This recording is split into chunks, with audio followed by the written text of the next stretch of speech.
अपनी चल रही थी व्याकरण शिक्षण की विधियां, व्याकरण शिक्षण विधियां, गद्य शिक्षण विधियां, पद्य शिक्षण विधियां और नाटक शिक्षण विधियां, ये चल रही थी। ठीक है, तो नाटक वाले का अपन ने नॉर्मली थोड़ा देख लिया था। अभी अपनी आज चलेंगी व्याकरण की पहली विधि है, व्याकरण की विधियां चलेंगी, व्याकरण शिक्षण की विधियां। तो अपन स्टार्ट कहाँ से करेंगे? कल कर दी थी व्याकरण शिक्षण की विधियां। ठीक है,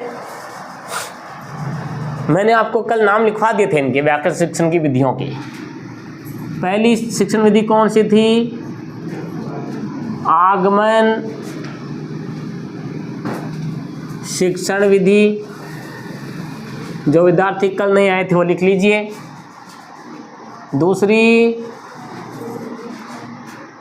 निगमन शिक्षण विधि। तीसरी आगमन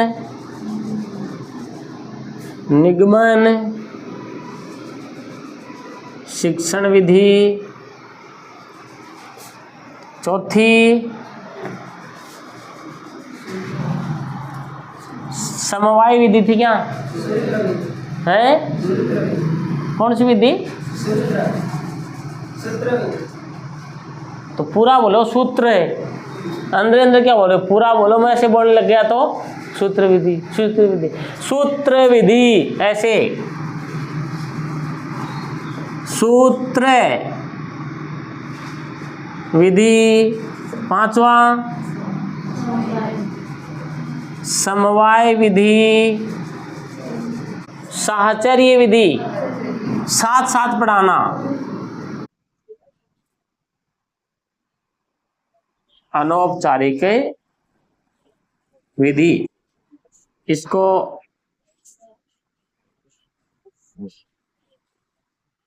सैनिक विधि या आर्मी मेथड भी कहते हैं। ये अपनी थी विधियां। ठीक है, आज अपन एक एक करके सारी विधियों को लिख लेंगे। प्रश्न आपके ज्यादा इंपॉर्टेंट यहां से ही आएगा। एक तो ये विधि और एक ये विधि। सबसे मोटा प्रश्न तो ये बता दिया था मैंने, व्याकरण शिक्षण की सर्वश्रेष्ठ विधि कौन सी है? आगमन निगमन विधि। दोनों को मिला दे तो एक विधि नहीं बनती है, जिसको व्याकरण शिक्षण की सबसे श्रेष्ठ विधि है ना, सर्वश्रेष्ठ विधि माना जाता है। अब आता है यहाँ पर आगमन, अपने आगमन विधि के शिक्षण सूत्र पूछते हैं। वो आगमन विधि के क्या पूछते हैं? शिक्षण सूत्र। शिक्षण सूत्र कितने होते हैं? एक तो शिक्षण सूत्र और एक सोपान, दोनों में अलग अलग भेद है। शिक्षण सूत्र और सोपान, इसके पहले समझना है, बाद में लिखना है। शिक्षण सूत्र पूछे तब तो क्या जाएंगे 6, और इस विधि के सोपान पूछे तब जाना है 4, है ना। शिक्षण सूत्र पूछे तो 6 और सोपान पूछे तो कितना जाना है? आगमन विधि के सोपान पूछे तो कितने? 4 बताने हैं। देखो सोपान में 4 छुपा हुआ नहीं रहा, 4 छुपा हुआ सोपान में 4। और शिक्षण सूत्र पूछे तो 6। ज्यादातर शिक्षण सूत्र ही पूछते हैं ज्यादा, ये इसलिए मैंने इसको पहले ले लिया है ना। तो ये शिक्षण सूत्र और सोपान दोनों में थोड़ा अंदर देख लेना है। सोपान 4 होते हैं। 4 कौन कौन से? सबसे पहले सोपान वाले सीढ़ियां में कैसे पूरी करेंगे इसको? सबसे पहले अपन उदाहरण प्रस्तुत करते हैं। एक हो गया उदाहरण प्रस्तुतिकरण। उसके बाद में 2 उदाहरण देकर के उसकी तुलना करेंगे। एक से अधिक उदाहरण देंगे, 2, 3, 4, 5 देकर देखो सब में सेम सेम है ना, नियम लग गया ना, ये तुलनाकरण हो जाएगा। तो दूसरा हो जाएगा तुलना। तीसरा, तुलना करते ही एक नियम निकल के आएगा अपने पास में कि देखो अब हम यदि ऐसा ऐसा आ जाए तो हम इसको ऐसा कर देंगे, मान लेंगे। तीसरा हो जाएगा नियमीकरण। और फिर चौथा पुष्टिकरण, यानी एक उदाहरण फिर देकर के पुष्ट करेंगे कि ये जो नियम बनाया है ये वास्तव में सही लगा कि नहीं। तो ये 4 इसके क्या है, सोपान है। सबसे पहले क्या करेंगे अपन, उदाहरण देंगे, फिर 2 3 4 उदाहरण देके उनकी तुलना करेंगे, तुलना देकर के फिर अपन एक नियम बना देंगे, नियम बना करके एक लास्ट में प्रूफ दे देंगे ना, पुष्टि का मतलब प्रूफ कि ये ऐसा हो गया है। ये तो हो गए इसके 4 सोपान। ठीक है, नॉर्मल सा क्वेश्चन पूछ लिया जाए कि आगमन विधि के सोपानों में प्रथम सोपान बताइए कौन सा होता है। तो सबसे पहले तो क्या करते हैं अपन, उदाहरण प्रस्तुत करते हैं, तो वो प्रस्तुतिकरण हो गया, उदाहरण प्रस्तुतिकरण। दूसरा सोपान क्या होता है, तुलना करते हैं, आपस में कंपैरिजन करते हैं। तीसरा क्या होता है, तुलना के बाद में नियम बनाते हैं, और नियम के बाद में हम फिर एक बार क्या करेंगे, उसको प्रूफ देंगे, प्रूव करेंगे कि सही हो गया है, जिसको हम क्या कहते हैं, पुष्टिकरण कहते हैं। एक तो ये, एक ये शिक्षण सूत्र 6 होते हैं, ये कौन कौन से, वेरी वेरी वेरी इंपॉर्टेंट प्रश्न यहां से पूछेंगे आप। कैसे 6 सूत्र कौन से हैं, वो आपस में फंस जाते हैं, यही 6 इसके, यही 6 इसके हैं। जैसे आ गया ज्ञात से अज्ञात की ओर और अज्ञात से ज्ञात की ओर, उदाहरण से नियम की ओर और नियम से उदाहरण की ओर, दोनों फंसे हैं ना आपस में। इसमें से एक तो मैं बोल रहा हूं इसका, एक बोल रहा हूं इसका, तो बच्चा क्या करता है, कभी इधर वाला इधर कर देता है और इधर वाला इधर कर देता है। तो इसका मैंने एक सूत्र बना रखा है, आगमन विधि का शिक्षण सूत्र कौन सा है,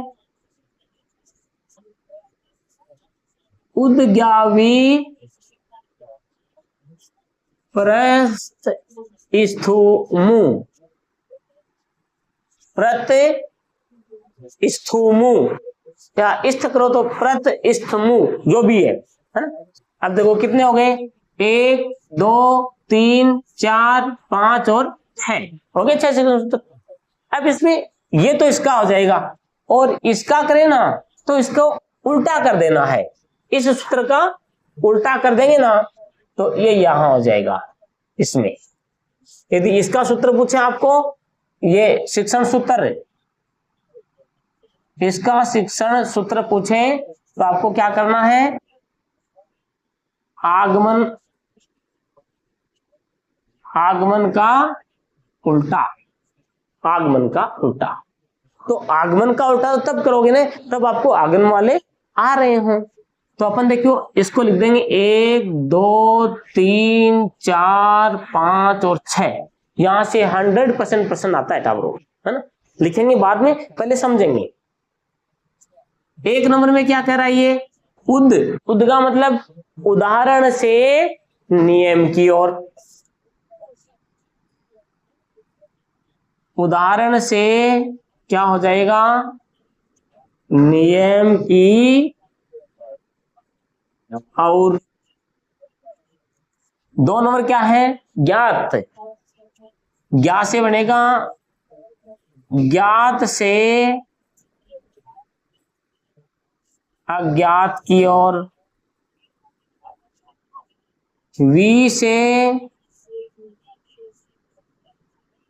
विशिष्ट से सामान्य की ओर। 4 नंबर प्रत्यक्ष से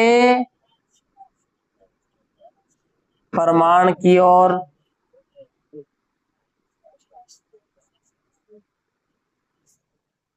5 नंबर स्थूल से सूक्ष्म की ओर, और 6 नंबर मूर्त से अमूर्त की ओर। लो 6 सोपान हो गए आपके, अपने 6 शिक्षण सूत्र हो गए हैं, है ना। तो ये आपको याद तो आपको करने पड़ेंगे, थोड़ी बहुत रटने तो पड़ेंगे एक बार, लेकिन ये दोनों सेम ही है, इसके भी यही है, निगमन विधि के भी यही है। बस फर्क कितना हो जाएगा इसमें आपको, जैसे निगमन विधि के बोले तो उल्टे कर दो, नियम से उदाहरण की ओर, अज्ञात से ज्ञात की ओर, सामान्य से विशिष्ट की ओर, प्रमाण से प्रत्यक्ष की ओर, सूक्ष्म से स्थूल की ओर, अमूर्त से मूर्त की ओर। ये क्या हो गए? निगमन विधि के। और इधर से बोलोगे तो क्या हो गए? आगमन विधि के। ठीक है। अब हालांकि मेरे लिए तो अब सरल ही हो गए हैं, ये मुझे अच्छा भी लग रहा है, याद भी है, लेकिन जो मैं बता रहा हूं ना वो नियम उस समय जब हम पढ़ रहे थे तब मास्टर ने नहीं बताया था, उसने लिखवा दिया कि ये इसके हैं और ये इसके हैं, है ना। इसका नाम लिखवा करके आगमन विधि के शिक्षण सूत्र 6 लिखवा दिए और निगमन विधि लिखवा के 6 लिखवा दिए, रट लिए। जैसे ही पेपर आता ना तो आगमन विधि वाले निगमन में ठोके आते और निगमन विधि वाले आगमन में ठोके आते। कंफ्यूजन ही कंफ्यूजन से सुना। तो कैसे पकड़ा भाई? अब ये तो रटना ही है, याद दोनों होते थे, ये भी याद थे और वो भी याद थे, दोनों उदाहरण से नियम की ओर, नियम से उदाहरण की ओर। अब किसको किस में डालें, समस्या ये थी। तो क्या जुगाड़ लगाया कि देखो इसका आ ले लो, इसका नी ले लो, ठीक है, इसका आ ले लो, इसका नी। इस आ में ये पहले, इसको अपन क्या कह सकते हैं? वो भी तो है ना, ये वो भी है ना। तो जो उदाहरण से स्टार्ट हो रहा है वो किसका? आगमन का। और जो नियम से स्टार्ट हो रहा है वो किसका? निगमन का। ऐसे जुगाड़ लगाया ये नियम से। अब देखो स्टार्टिंग तो यहां से करेंगे ना अपन, तो उदाहरण से नियम की ओर किसका? आगमन का। और नियम से उदाहरण की ओर जब नियम से स्टार्ट करते हो इसी लाइन को तो किसका? निगमन का। बताओ कोई कंफ्यूजन है? इतना तो ये याद किया।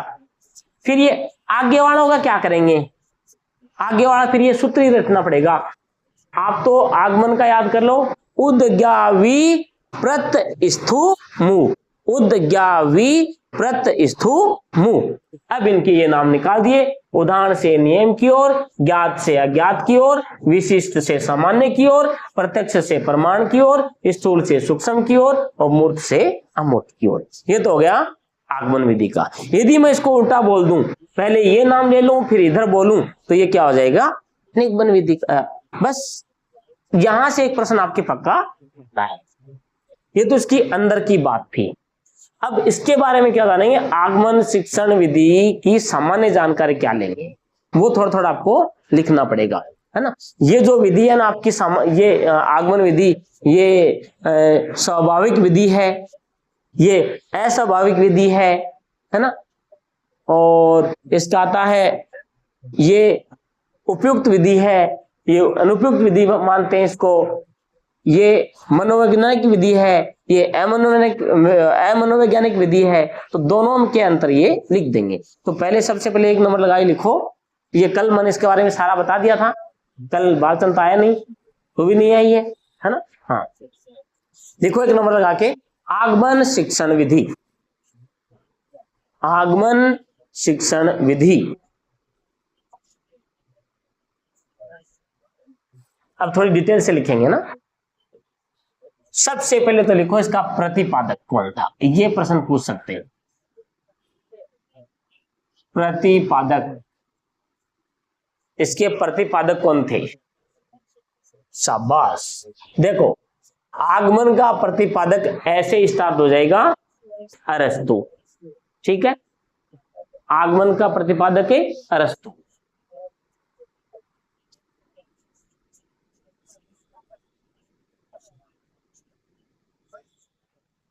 यही पूछ ले तो अंदर का मामला तो पड़ा रह गया ना अपना तो। हाँ इसके प्रतिपादक कौन है? अरस्तु। लिखो इस विधि के अंतर्गत, वो बाद में लिखना बेटा ना, उसका टाइम आएगा तब मैं लिखवा दूंगा, बाद में बताऊंगा। पहले इसकी सामान्य जानकारी ले लो। इस विधि के अंतर्गत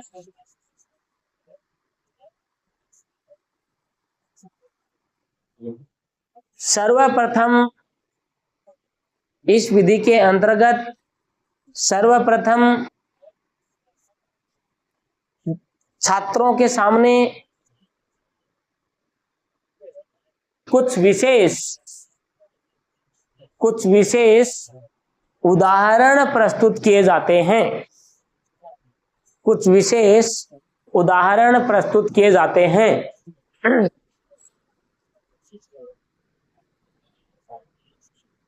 फिर उन उदाहरणों की फिर उन उदाहरणों की समानता को उन उदाहरणों की समानता को देखते हुए उदाहरणों की समानता को देखते हुए तुलना करते हुए एक नियम बनाया जाता है। एक नियम बनाया जाता है, फिर उसकी पुष्टि की जाती है। फिर उसकी पुष्टि की जाती है। पुष्टि की जाती है। इस प्रकार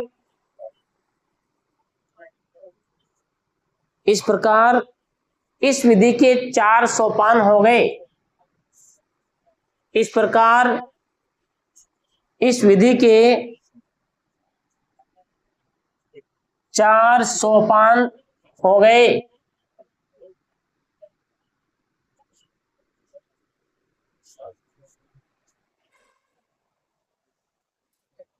है ना? 4 सोपान कौन कौन से हैं इसके? आगमन विधि के सोपान 4। नंबर 1,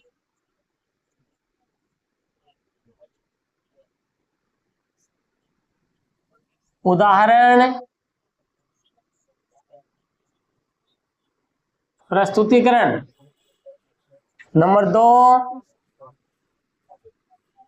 तुलना। नंबर 3, नियमीकरण। नंबर 4, पुष्टिकरण। अब लिखो, आगमन विधि के शिक्षण सूत्र 6 होते हैं। आगमन विधि के शिक्षण सूत्र 6 होते हैं।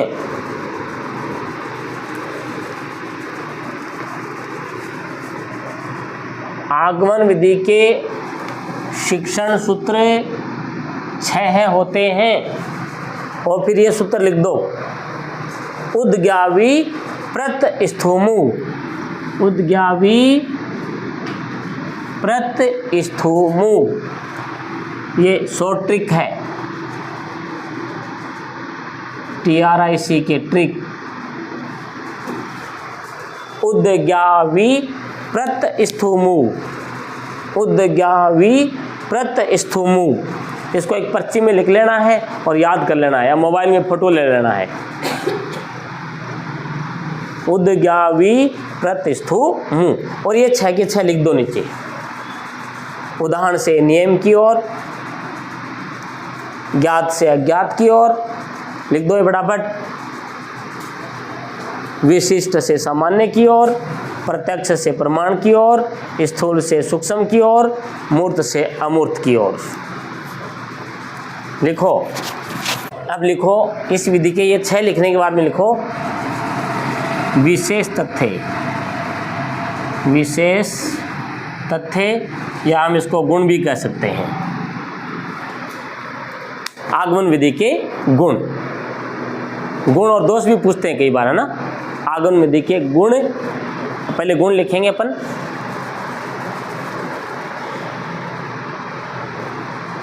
ये लिख दिए क्या सारे उधर वाले 6? आगमन विधि के गुण। पहला लिखो, यह शिक्षण की स्वाभाविक विधि है। यह शिक्षण की स्वाभाविक विधि है।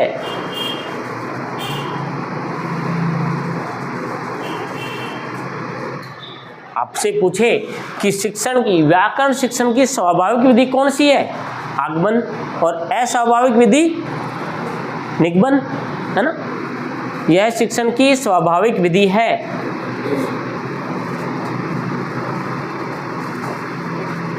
यह विधि, दूसरा लिखो, वाक्य विश्लेषण के शिक्षण हेतु उपयुक्त विधि है।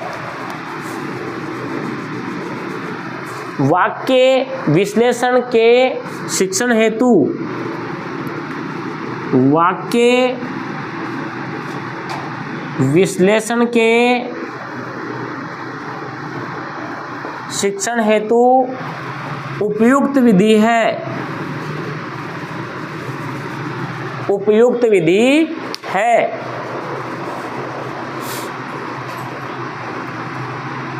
और वेरी इंपॉर्टेंट लगाए लिखना है। नेक्स्ट तीसरा नंबर, यह है मनोवैज्ञानिक विधि है, पूछी गई है यह है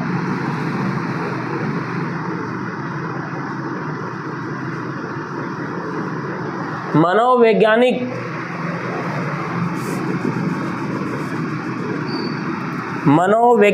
विधि है। तो वो क्या हो गई? निगमन है, मनोवैज्ञानिक हो गई ना। इनके उल्टे करते ही वो हो जाएगी। आगमन स्वाभाविक है, वो अस्वाभाविक है। ये वाक्य विश्लेषण के लिए शिक्षण हेतु उपयुक्त विधि है, वो अनुपयुक्त विधि है। यह मनोवैज्ञानिक विधि है और निगमन विधि क्या हो जाएगी? अमनोवैज्ञानिक विधि। यानी आप तो एक को आगमन विधि को रट लो, फिर उसका उल्टा करते ही सारा क्या हो जाएगा? निगमन विधि हो जाएगा। चौथा लिखो, यह है सृजनात्मक योग्यता का विकास करने वाली विधि है। यह है सृजनात्मक योग्यता का विकास करने वाली विधि है। सृजनात्मक योग्यता का विकास करने वाली विधि है। सृजनात्मक योग्यता का विकास कैसे करती है? देखो, पहले उदाहरण दिया, बच्चे को नियम का पता था क्या? नहीं पता ना। तो उसने एक नया नियम निकाल के लाए, वो अपन जो वो नया नियम का सृजन किया इसलिए। और निगमन विधि क्या होती है? पहले से ही बने बनाए होते हैं नियम, तो वो नियम रटवा देते हैं। तो वो क्या है? रटने के ऊपर जोर करती है, सर्जन करने के ऊपर जोर नहीं करती है, नया निर्माण नहीं करने के लिए। उसमें सूत्र पहले से रटा रटाया होता है, जो बच्चा लिखा लिखाया होता है रट लेता है। तो इसमें क्या होता है? पूछ लिया जाए कि कौन सी विधि सृजनात्मकता के विकास के ऊपर जोर देती है या बल देती है? तो आगमन विधि। यानी बच्चे को हम केवल उदाहरण देते हैं, फिर नियम उसको बनाना पड़ता है। देख देख करके क्या समानता है, दिमाग लगाएगा कि यार इसमें ये समानता है, इसमें ये, इसमें ये, फिर लास्ट में एक नियमीकरण पे आ जाता हुआ ना। तो ये सृजनात्मकता योग्यता का विकास करने वाली विधि है। देखो, इससे प्राप्त ज्ञान स्थायी, इससे प्राप्त ज्ञान स्थायी होता है। इससे प्राप्त ज्ञान स्थायी होता है। स्थायी यानी एकदम पक्का, दिमाग में फिट बैठ जाता है, भूलता नहीं है बच्चा, फिर स्थायी होता है।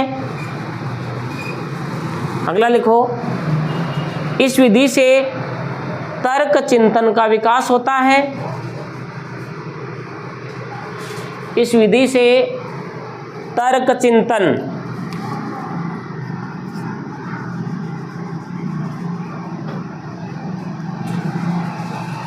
तर्क चिंतन का विकास होता है।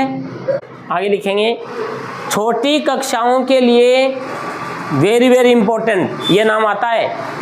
छोटी कक्षाओं के लिए व्याकरण शिक्षण की सर्वश्रेष्ठ विधि।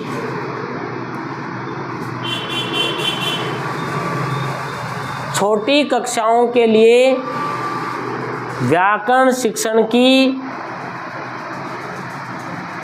सर्वश्रेष्ठ है या सर्वोत्कर्ष या सर्वोपयोगी है क्या? ये सर्वोपयुक्त विधि, ये 3-4 नाम आते हैं इसके। यह है, छोटी कक्षाओं की बात करते हैं ना, छोटी कक्षाओं के व्याकरण शिक्षण की सर्वश्रेष्ठ विधि, सर्वोत्कर्ष विधि और सर्वोपयुक्त विधि। अब कल मैंने बताया था कि व्याकरण शिक्षण की सर्वश्रेष्ठ विधि कौन सी है, अब ये नहीं है ना, यहाँ भी तो नाम आया ना सर्वश्रेष्ठ विधि, सर्वश्रेष्ठ विधि, सर्वोत्कर्ष विधि, सर्वोपयुक्त विधि, तो ये छोटी कक्षाओं के लिए है। और वैसे आ जाए कि व्याकरण शिक्षण की सर्वश्रेष्ठ विधि तो अपने को कौन सी करनी है, आगमन निगमन विधि, दोनों को मिला के करना, वही करना है, केवल एक सर्वश्रेष्ठ देख करके नहीं। यदि इसके पहले छोटी कक्षा लगा दिया जाता है, छोटी कक्षा नाम जोड़ दिया जाता है, तो यहाँ अब सर्वश्रेष्ठ के साथ में कौन सी विधि आएगी, आगमन विधि। और यदि ये नाम हटा दिया जाता है और सीधा आ जाए कि व्याकरण शिक्षण की सर्वश्रेष्ठ विधि, तो आगमन निगमन विधि, और छोटी कक्षा जोड़ दिया जाता है तो आगमन विधि। ध्यान रखना इस चीज़ का ना, छोटी सी माइनर मिस्टेक है, यही गलती करके आते हैं। प्रश्न मैंने रटवा दिया कि व्याकरण शिक्षण की सर्वश्रेष्ठ विधि कौन सी है, आगमन निगमन विधि, गुजर रट लिया। आप तो किस पे बल दोगे वहाँ जा करके, सर्वश्रेष्ठ पे दोगे ना। आपको सर्वश्रेष्ठ नाम दिखा कि आपके दिमाग में आगमन निगमन दौड़ गई बस बिजली की तरह। लेकिन ये भी ध्यान रखना, सर्वश्रेष्ठ से पहले क्या है, यदि इसके पहले छोटी कक्षा नाम लग गया ना, तो आगमन निगमन यानी बड़े वाला नाम नहीं करना है आपको। आगमन निगमन में बड़ा नाम नहीं है क्या, आगमन निगमन बड़ा हो गया ना, और ये पूछ कौन सा रहा है, बेचारा छोटी कक्षाओं का। तो छोटी कक्षा करने के लिए क्या करोगे, इस नाम को छोटा कर दो थोड़ा, है ना। सर्वश्रेष्ठ विधि कौन सी, आगमन और निगमन विधि है। व्याकरण शिक्षण की सर्वश्रेष्ठ विधि कौन सी, आगमन निगमन विधि है। अब सर्वश्रेष्ठ के पहले देखना है आपको, यदि छोटी कक्षा नाम आ जाए तो इस नाम को तुम छोटा कर दो। लो कौन सी विधि, सर्वश्रेष्ठ आगमन विधि, बस इतना सा ध्यान रखना। यही मिस्टेक करके आते हैं बच्चे, है ना।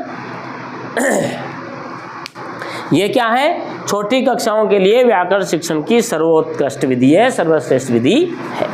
ये तो हो गए टाबरो इसके गुण। अब कोई भी चीज़ हो, जैसे मैं कभी कभी बोलता हूँ, हर बार क्लास में बोलता हूँ कि टाबरो मैं पढ़ाता हूँ हिंदी, लेकिन अपने आप को सर्वश्रेष्ठ नहीं मानता हूँ। मैं भी इंसान हूँ, मुझसे भी गलतियाँ हो सकती हैं, है ना। कोई मशीन नहीं, मशीन ही गलतियाँ कर बैठती हैं, तो अपन तो कभी कभी नहीं बोलते अरे यार मशीन में वायरस आ गया है, पता नहीं क्या क्या उल्टे सीधे ही जोड़वा के कर रही है, और होता भी है। तो अपन भी इंसान है। तो ये इस विधि के गुण थे। अब इसकी गलतियां भी हैं, लिखो। आगमन विधि के दोष, इतनी अच्छी भी नहीं है, बुरी भी है ना। आगमन विधि के दोष, अभी जो लिखा है वो सारे इसके क्या हैं, गुण हैं। और अब लिखेंगे आगमन विधि के दोष, जिसको हम अवगुण कह सकते हैं। आगमन विधि के दोष या अवगुण, बताओ क्या दोष है इसका। पहला दोष देखो टाबरो, इसका दोष यही है, आगमन विधि से पढ़ाने के लिए टाइम ज़्यादा लगता है। क्यों, पहले उदाहरण दो, फिर उनमें तुलना करो, फिर उसका नियम बनाओ, फिर उसकी पुष्टि करो, है ना। और पुष्टि तक जाते जाते एक दो बच्चे ने ये कह दिया कि गुरुजी नहीं समझ में आया, तो दोबारा उदाहरण दो कोई सरल सा, फिर दोनों का मिलान करो, फिर नियम बनाओ, और फिर प्रूफ दो। अब क्लास में 50 बच्चे जरूरी है सबके साथ में आ जाए, फिर पीछे से यूँ करेंगे, क्या है यूँ करते ही मार साहब देखेगा यार ये क्यों माथा थोड़ी यूँ कर रहा है, हाँ क्या हुआ समझ में नहीं आया, हाँ गुरुजी, तो कितना टाइम लगेगा, टाइम ज़्यादा लगता है ना। तो पहली इसकी गलती यही है, मतलब इसका दोष यही है कि इसमें समय बहुत ज़्यादा लगता है, और स्कूलों में इतना समय नहीं होता है कि बार बार अपने को और भी तो कोर्स करवाना पड़ता है ना। तो इसकी पहला दोष लिख दो, इस विधि में समय ज्यादा लगता है।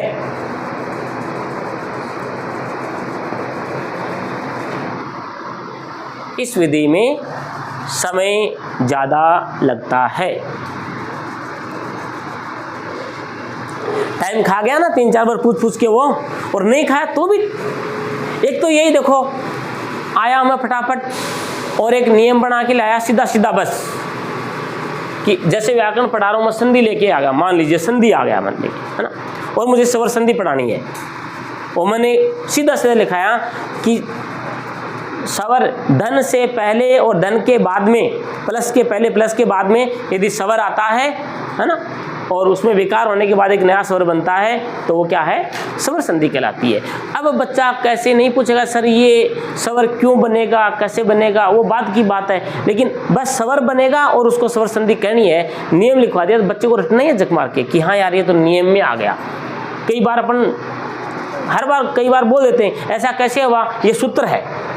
गणित में पूछते हैं ना कि सर ऐसे ही क्यों लगा, ये सूत्र के अनुसार लगा, कि हर बार आप ये ऊपर लगाते हो नीचे लगाते हो, ऐसा क्यों, तो मास्टर का जवाब होता है कि ये भाई बेटा सूत्र है, तो सूत्र के अनुसार अपने को रखना ही पड़ेगा संख्या, कि सर ये छोटे वाली संख्या ऊपर नहीं रख सकते कि अपन बड़े वाली, हर बार आप बड़ी संख्या ऊपर रखते हो छोटी संख्या नीचे रखते हो, ऐसा क्यों, हम छोटी ऊपर नहीं रख सकते क्या, तो ना बेटा ये नियम है गणित का कि छोटी संख्या नीचे आएगी भाग देने वाली, और जो जिसमें भाग देते हैं वो कहाँ आएगी, ऊपर आएगी, है ना नियम। मुंह बंद कर दिया ना उसका, कि भाग जिसका भाग दे रहे हैं वो संख्या कहाँ आती है, हमेशा नीचे, और जिसमें भाग दे रहे हैं वो संख्या कहाँ आती है, हमेशा ऊपर। तो बच्चा यूं नहीं पूछ ले क्या गुरुजी ये संख्या नीचे है, ऊपर नहीं कर सकते क्या अपन, भाग देने वाली ऊपर नहीं आ जाए क्या, तो मास्टर नट जाएगा ना, ये सूत्र है कि जिस संख्या का भाग देंगे वो क्या आएगा, नीचे आएगा, तो उसका टाइम बचा ही है, बस सीधे सूत्र का आड़ लेके और पीछे हट जाओ कि ना सूत्र में ऐसा ही है, लो ये। लेकिन यहाँ क्या करना पड़ता है, एक उदाहरण नहीं आया तो दूसरा समझाओ, दूसरा नहीं आया तो तीसरा समझाओ, मास्टर की जान खा जाते हैं बच्चे। तो इसमें क्या लगा, समय तो ज़्यादा लगा ही लगा, मेहनत भी तो लगती है ना। लिख दो दूसरा पॉइंट, इसमें अध्यापक को अधिक परिश्रम करनी पड़ती है। और दूसरा क्या हो जाएगा इसका, तीसरा, 2 हो गया ना अपना, तीसरा। अब देखो टावर ये अलग अलग लिखवा दिया ना मैंने, आप शॉर्ट नोट्स कैसे बनाएंगे इसके दोस्त में, समय परिश्रम ज्यादा लगता है, 3 लाइन में नाम निकल गया, देख लो 3 शब्दों में। यदि आपको आगमन विधि के दोष याद करने हैं तो इसमें क्या है, समय परिश्रम ज्यादा लगता है, हो गया एक साथ में, ये मैंने अलग अलग लिखवा दिया। लेकिन यार लंबी लंबी लाइन पढ़ो तो याद ज्यादा हो जाएंगे, ये तो लास्ट की टाइम है। ये 2 हो गए, तीसरा क्या हो जाएगा इसमें प्रशिक्षित व अनुभवी अध्यापक की आवश्यकता पड़ती है। लिख दो, इसमें प्रशिक्षित व अनुभवी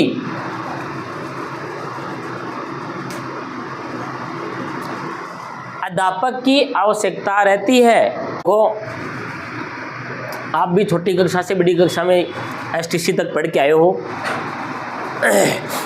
कभी कभी क्लासों में ऐसे मास्टर भी आते हैं कि बेचारा कुछ लिमिट का सा सामान रट के आता है और वो पढ़ाता है, और थोड़ा सा ही उस लाइन से हटके सवाल पूछ लिया किसी बच्चे ने तो बस कपीर और आवाज़ होश आवाज़ पसीना आ जाता है यूँ, और वो उत्तर सेटिस्फाइड नहीं दे पाता है, और या तो वो हड़बड़ी में गलत बता के जाएगा या फिर वो हाथ ऊपर खड़ा कर देता है कि यार ये मेरे को नहीं आता है ना। हड़बड़ी में गलती बताने से ज़्यादा यही कह दो कि मेरे को नहीं आता है। तो इसमें प्रशिक्षित व अनुभवी यानी प्रशिक्षण अपने एसटीसी करवाते हैं ना, ये क्या अपना प्रशिक्षण ही है। बीएड करके आते हैं ना अपना, उन बीएड कॉलेजों का नाम क्या होता है ना, शिक्षक प्रशिक्षण महाविद्यालय, यही तो होता है ना। यानी शिक्षकों को क्या देते हैं, वो प्रशिक्षण देते हैं वो, तो ये प्रशिक्षण। और फिर अनुभवी, प्रशिक्षण की जरूरत नहीं है, अनुभवी होना चाहिए। आपको बीएड करते ही पढ़ाने लग जाएं तो आप थोड़ी, जैसे मैं पढ़ा रहा हूँ वैसे थोड़ी पढ़ा देंगे, आपको कई सालों का अनुभव चाहिए अच्छा पढ़ाने के लिए। तो इस विधि में, आगमन विधि में पढ़ाने वाले मास्टर प्रशिक्षित तो नहीं होने चाहिए, उनके पास में अनुभव भी होना चाहिए, ये इसकी गलती है। और निगमन विधि में कोई अनुभव की आवश्यकता नहीं, आपको नियम रटवाना है, बस नियम लिखवा दो और बोल दो, याद कर लेना टाबरो इसको। नियम पहले क्या करते थे संस्कृत वाले मास्टर, और कितने कितने वेद पुराण रटवा देते थे उन बच्चों को तोते की तरह, बस रटो दे रटो। वो कौन सी विधि थी? निगमन विधि थी, है ना। क्यों आया सर? रट ले, ये लिखा हुआ ना, ये रट ले, इसलिए बस यही सही है, रट ले तू। वो निगमन विधि थी। क्यों आया का जवाब ही नहीं था मास्टरों के पास में कि पुराण में लिखा है, वेद में लिखा है, इसलिए सत्य है, तू रट, बस यही है। आगे लिखो इसमें, यह विधि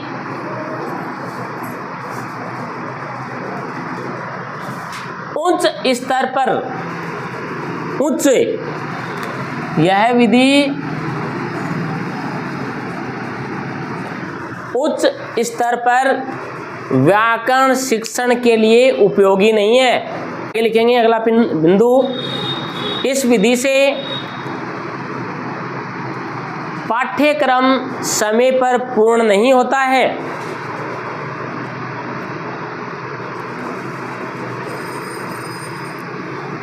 पाठ्यक्रम समय पर पूर्ण नहीं होता है। यह अधिक खर्चीली विधि है।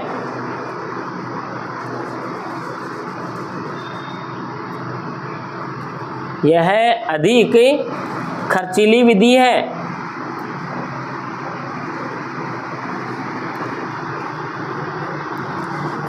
और अंतिम बिंदु लिखो, यह प्रतिभाशाली विद्यार्थियों को में, यह प्रतिभाशाली विद्यार्थियों में, प्रतिभाशाली, यह प्रतिभाशाली विद्यार्थियों में नीरसता पैदा करती है।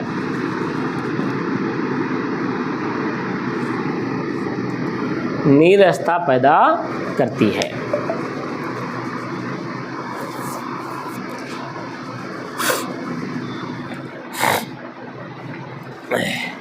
नीरसता कैसे पैदा करती है कि ये विधि कहती है कि दे उदाहरण दो, समझाओ, और जैसे जैसे एक जैसे उदाहरण करेंगे बच्चे, उनके क्या अच्छा समझ में आ जाएगा।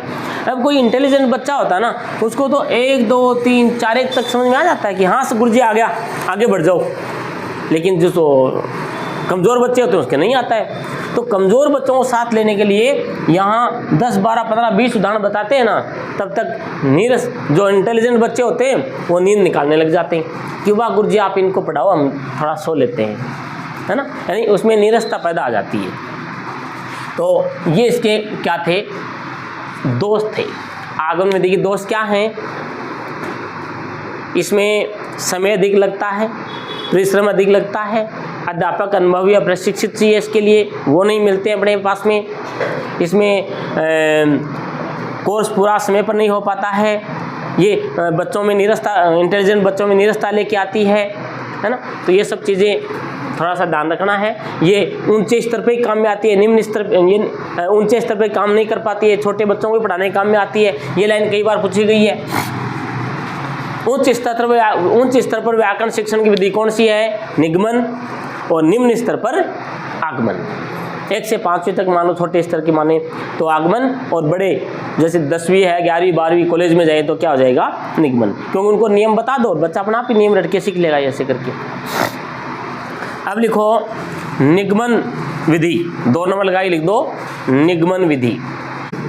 तो निगमन विधि कौन है? शाबाश, निगमन विधि, इसके प्रतिपादक कौन है? कौन बोला? आवाज तो आई थी, प्लेटो।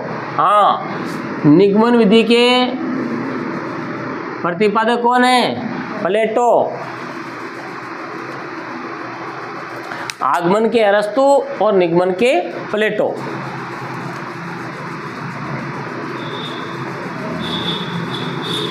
इस विधि को सिद्धांत प्रणाली विधि, इस विधि को, इसका दूसरा नाम है, इस विधि को सिद्धांत प्रणाली विधि या नियम उदाहरण विधि भी कहते हैं। सिद्धांत प्रणाली विधि या नियम उदाहरण विधि भी कहते हैं।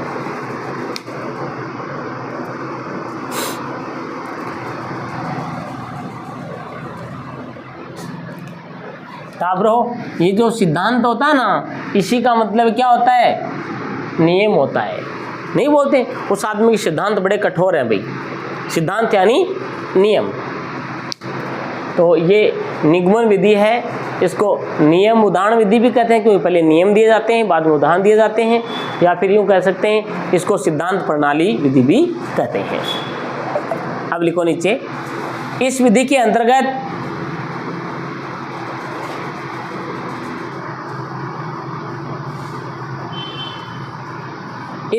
अंतर्गत विद्यार्थियों को पहले नियम या सिद्धांत का ज्ञान करवा दिया जाता है। विद्यार्थियों को पहले नियम या सिद्धांत का ज्ञान,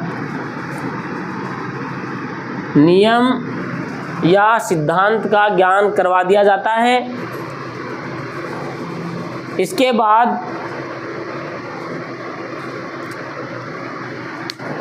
इसको उदाहरणों पर लागू किया जाता है। इसके बाद इसको उदाहरणों पर लागू किया जाता है।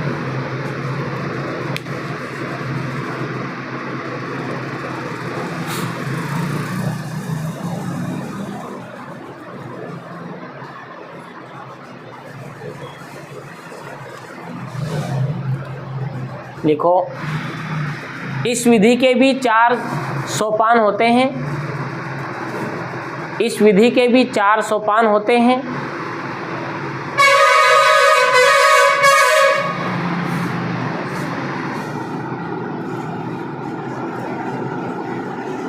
है ना, ये कई बार टावरों सोपान को, है ना, इस विधि के भी 4 सोपान होते हैं। सोपान को चरण या पद भी कहते हैं। तो एक ही बात है, इस विधि के 4 सोपान, 4 चरण या 4 पद होते हैं। लिखो नंबर 1, आगमन में क्या था? पहला सोपान उदाहरण प्रस्तुत करना। यहाँ क्या हो जाएगा? नियम प्रस्तुत करना। लिख दो, नियम या सिद्धांत का ज्ञान करवाना। नंबर 1, नियम या सिद्धांत का ज्ञान करवाना। 2 नंबर, उदाहरणों पर प्रयोग करना।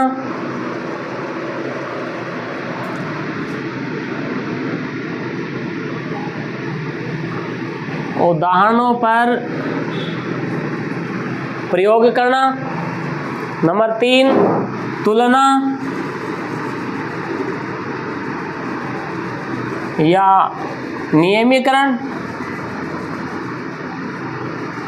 तुलना ना, नियम तो वहाँ तुलना या परीक्षण, तुलना या परीक्षण लिखो, नियमीकरण नहीं। तुलना या परीक्षण। और चौथा, पुष्टि या सत्यापन।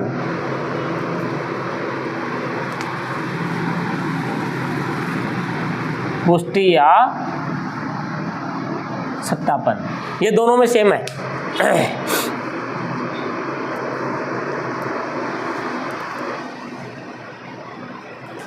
ठीक है, अब लिखो निगमन विधि के शिक्षण सूत्र। निगमन विधि के शिक्षण सूत्र।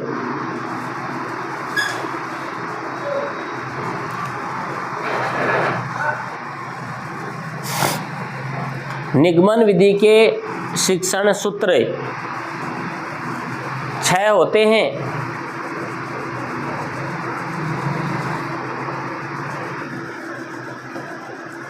और 6 कौन कौन से, उसके उल्टे करने हैं। जो आपका आगमन विधि के 6 सूत्र थे उसके उल्टे करने हैं। पहला क्या था वहाँ पर? उदाहरण से नियम की ओर, तो आप लिख दो पहला लगा के, नियम से उदाहरण की ओर, नियम से उदाहरण की ओर।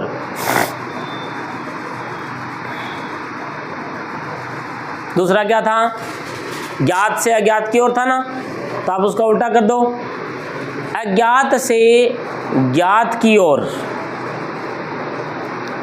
अज्ञात से ज्ञात की ओर। उसमें आगमन में क्या था, विशिष्ट से सामान्य की ओर, हम उल्टा कर देंगे, सामान्य से विशिष्ट की ओर। 3 नंबर लगाए, लिख दो, सामान्य से विशिष्ट की ओर।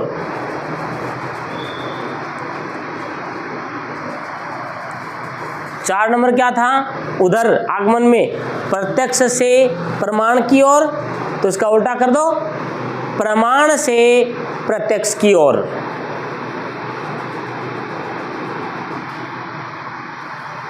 प्रमाण से प्रत्यक्ष की ओर। सूक्ष्म से स्थूल की ओर,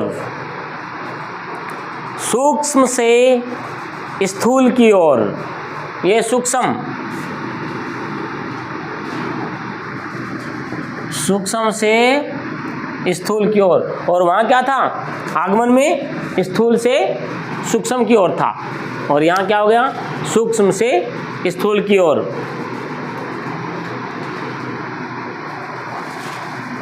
और क्या था उसमें, उद्गावी, उसमें था मूर्त से अमूर्त की ओर, और यहाँ क्या हो जाएगा, अमूर्त से मूर्त की ओर। ये प्रश्न कई बार आता है, लास्ट वाली लाइन है ना, अमूर्त से मूर्त की ओर, अमूर्त से मूर्त की ओर। अब देख लो ये उल्टा ही। अब आगमन और निगमन दोनों मिलाओगे ना, तो दोनों के सेम ही है, पता ही नहीं चलेगा कौन सा क्या है।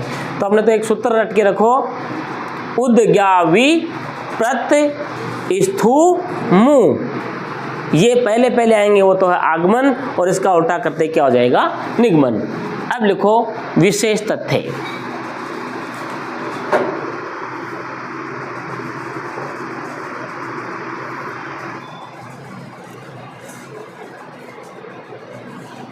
इस विधि को अमनोवैज्ञानिक विधि माना गया है। ये लाइन कई बार पूछी गई है। इस विधि को अमनोवैज्ञानिक विधि माना गया है।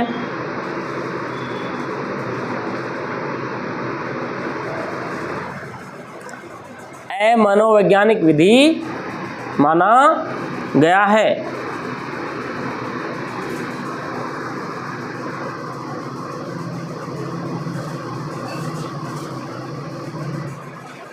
और वो कौन सी थी, आगमन मनोवैज्ञानिक विधि।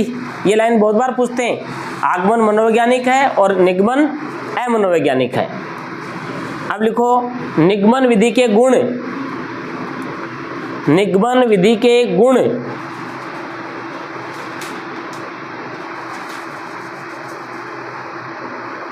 इस विधि से शिक्षक का समय व श्रम दोनों की बचत होती है। इस विधि से शिक्षक का समय व श्रम दोनों की बचत होती है। श्रम यानी मेहनत।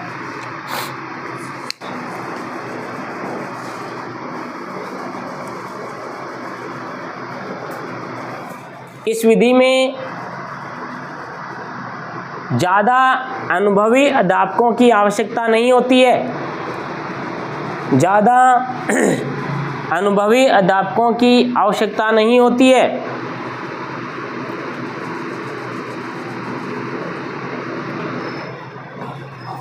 अनुभवी अध्यापकों की आवश्यकता नहीं होती है। इसे सामान्य अध्यापक भी आसानी से पढ़ा सकता है।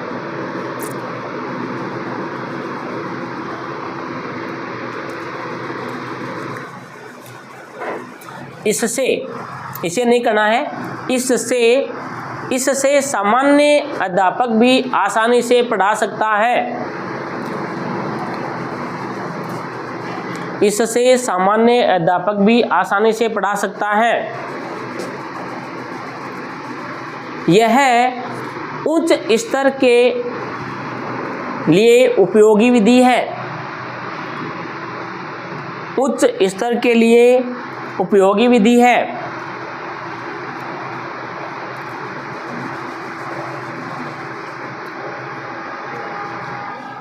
इस विधि से पाठ्यक्रम समय पर पूर्ण हो जाता है।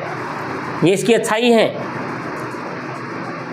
इस विधि से पाठ्यक्रम समय पर पूर्ण हो जाता है। यह विधि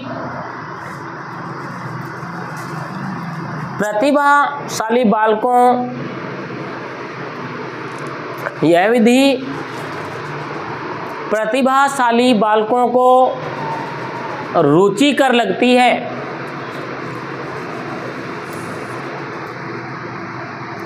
रुचिकर लगती है। देखो, इस मनोवैज्ञानिक विधि से प्राप्त ज्ञान अस्थायी होता है। दोस्त में लिखेंगे, इस मनोवैज्ञानिक विधि से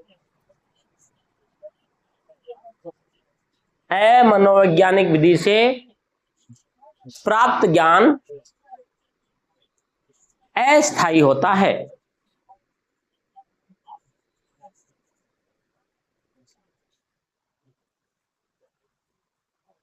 यह विधि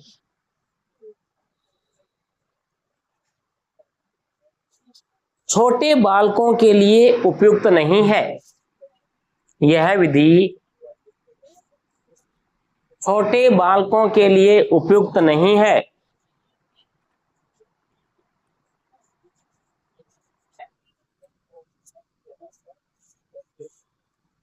और कई बार पूछा जाता है कि व्याकरण शिक्षण की कौन सी विधि रटंत विद्या कहलाती है।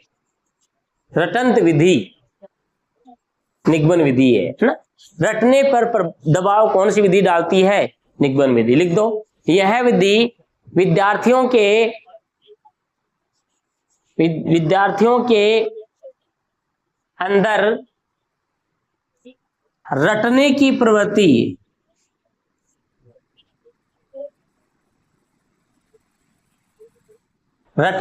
प्रवृत्ति का विकास करती है। रटने की प्रवृत्ति का विकास करती है।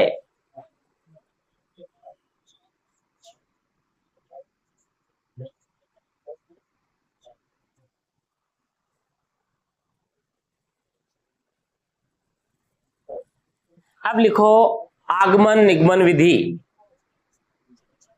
तीसरी विधि आ गई है, आगमन निगमन विधि। आगमन निगमन विधि।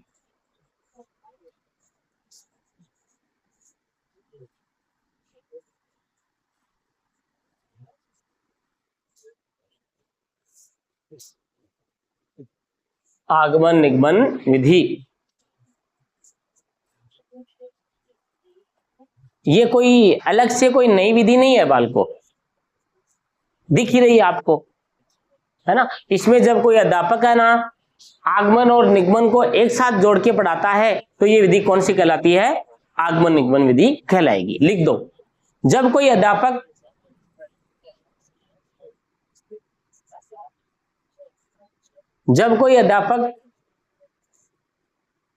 आगमन व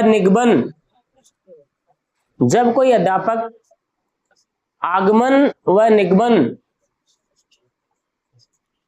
दोनों विधियों से शिक्षण कार्य करवाता है तब यह आगमन निगमन विधि कहलाती है।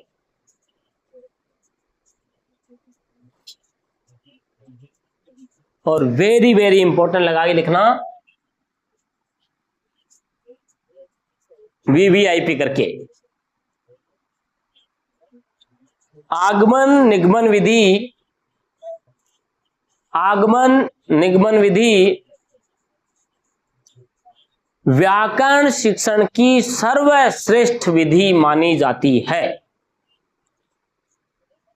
आगमन निगमन विधि व्याकरण शिक्षण की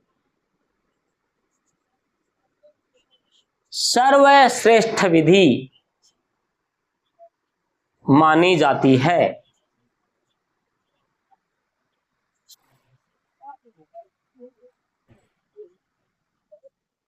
यह विधि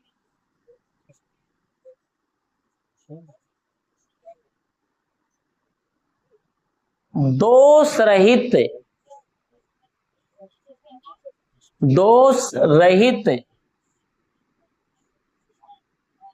व सर्वगुण संपन्न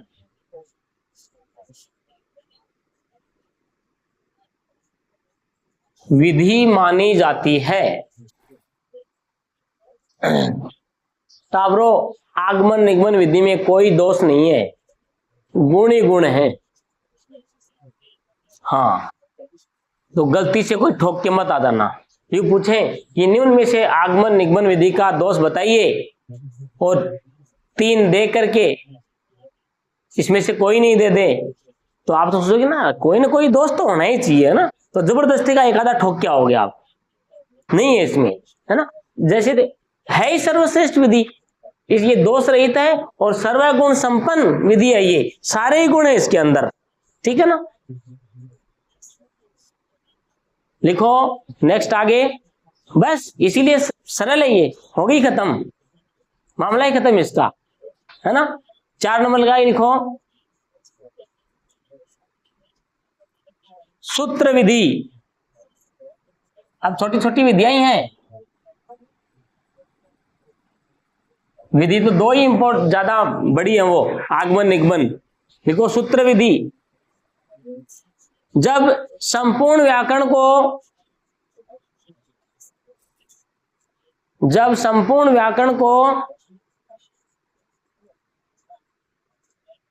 छोटे छोटे सूत्रों में बांधकर या बांटकर,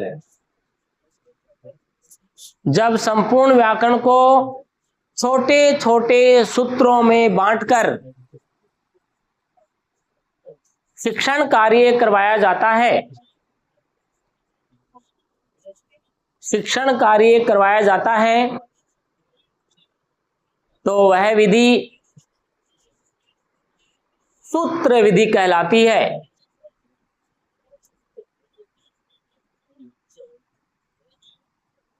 तो वह विधि सूत्र विधि कहलाती है। इस विधि का सर्वाधिक उपयोग, इस विधि का सर्वाधिक उपयोग, ये लाइन आती है कई बार, यानी यूं देंगे वो, निम्न में से किस विधि का उपयोग संस्कृत शिक्षण में किया जाता है ना, संस्कृत व्याकरण शिक्षण में। तो संस्कृत में तो सूत्री विधि काम में लेते हैं, तो कुछ बच्चे क्या कर देते हैं, निगमन विधि भी लिख के आ जाते हैं। यदि निगमन विधि भी वहां हो और सूत्र विधि भी नाम आया हो, तो आपको निगमन विधि को छोड़ करके कौन सा करना पड़ेगा, सूत्र विधि करना पड़ेगा। हाँ, सूत्र विधि नहीं हो तो हम वहां निगमन विधि कर सकते हैं, क्योंकि निगमन में नियमित आते हैं ना, और सूत्र में भी क्या आते हैं, सूत्र आते हैं। दोनों आ जाए तो सूत्र विधि करना है, सूत्र विधि नहीं आए तो व्याकरण शिक्षण में अपन निगमन विधि कर सकते हैं, ठीक है ना। तो क्या लिखवा दिया, इस विधि का सर्वाधिक उपयोग किसमें किया जाता है, व्याकरण शिक्षण में, या फिर उल्टा लिखवा दिया होगा, व्याकरण शिक्षण में इस विधि का सर्वाधिक उपयोग किया जाता है। ये लाइन लिखवा दी ना, लिखी है, बताना बीच में रहेगी क्या, लाइन बोलना एक बार,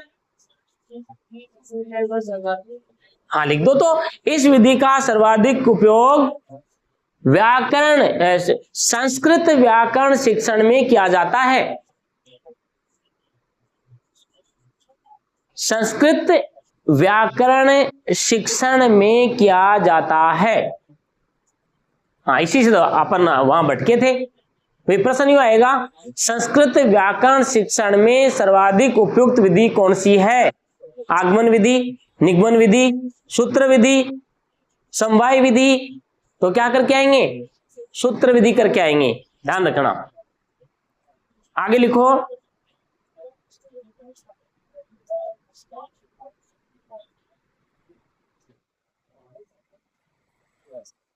भाषा संसर्ग विधि।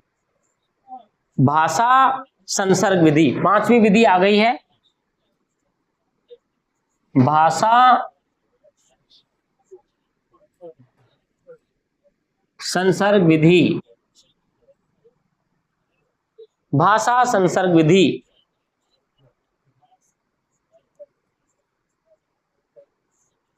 इसमें क्या होता है भाई, बताओ जरा। हाँ सीमा, इंदिरा क्या तुम? इंदिरा की सीमा है? इंदिरा बता, भाषा संसर्ग विधि में क्या होता है? खबर है क्या होता है? सुगंध है।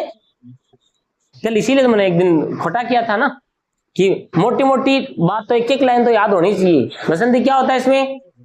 भाषा संसर्ग विधि में क्या होता है? बस कुछ नहीं करता अध्यापक, जोर इतनी आता है। टाबरो, मनोज जी मिश्रा की पुस्तक है, बहुत अच्छी है, पढ़ लेना ला करके। हेलो, राघव प्रकाशन की पुस्तक है व्यावहारिक व्याकरण, लाके पढ़ लेना, बहुत अच्छी है। मार साहब का काम खत्म, इतना ही है, ध्यान रखना इसमें, है ना। भाषा संसर्ग विधि लिख दो। इस विधि के अंतर्गत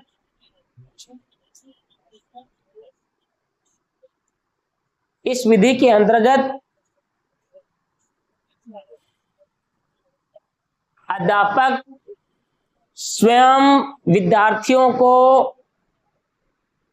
व्याकरण शिक्षण नहीं करवाता है। स्वयं विद्यार्थियों को व्याकरण शिक्षण नहीं करवाता है।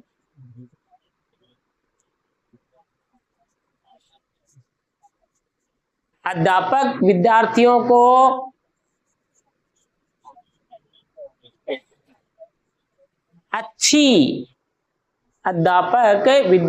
को अच्छी व्याकरण की पुस्तक का नाम बताता है।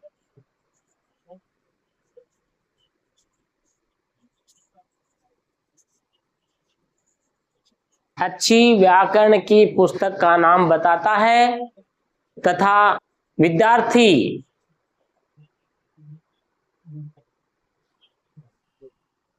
स्वयं उसे पढ़ते हैं।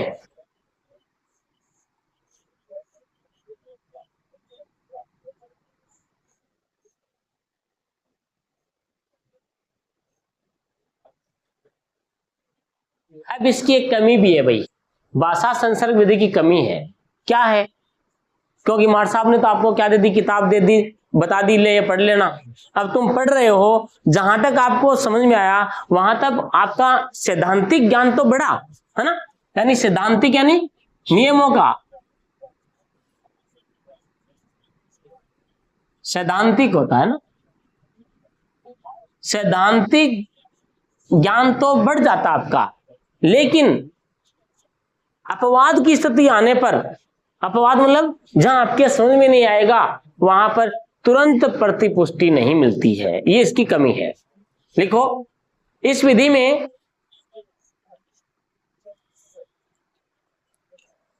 में छात्रों का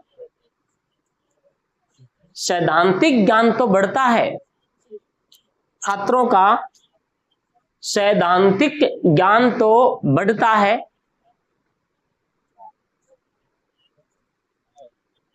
लेकिन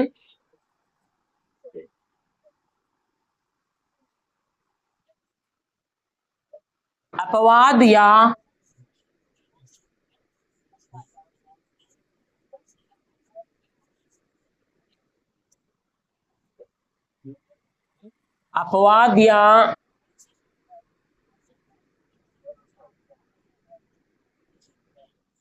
विरोधाभास की स्थिति आने पर